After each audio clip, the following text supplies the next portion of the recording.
Nigel Farage has claimed that he believes Italy will be the first country to follow Britain out of the EU after its treatment over coronavirus. He also said that he is delighted with the tougher tactics being employed by Boris Johnson's government in the latest EU negotiations. But with a decision on whether to extend the transition period looming, he warned that the Conservatives could still betray Britain over Europe. The Brexit Party leader's comments come after an astonishing admission by the pro-EU billionaire businessman George Soros that he also believes the Italians are on the verge of quitting. Mr. Soros, who is understood to have helped finance pro-Remain groups and has been criticized for being one of the biggest supporters of the EU, has also revealed that he wants to create perpetual bonds which would lock countries into the institution forever even if it was against the democratic will of its voters.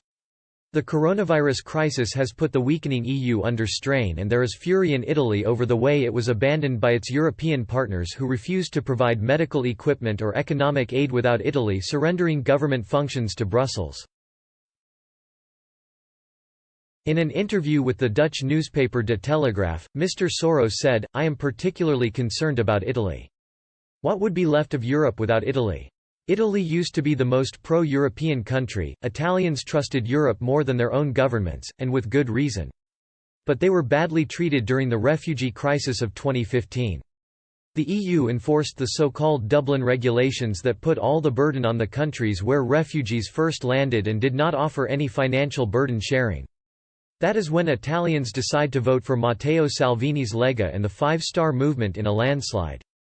More recently, the relaxation of state aid rules, which favor Germany, has been particularly unfair to Italy, which was already the sick man of Europe and then the hardest hit by COVID-19. Responding, Mr. Farage said, "I am truly astonished for the first time in my life to find that I am in total agreement with George Soros. Italy has suffered horrendously since it joined the wrong currency, and when the COVID-19 crisis came the EU did not offer a hand of friendship.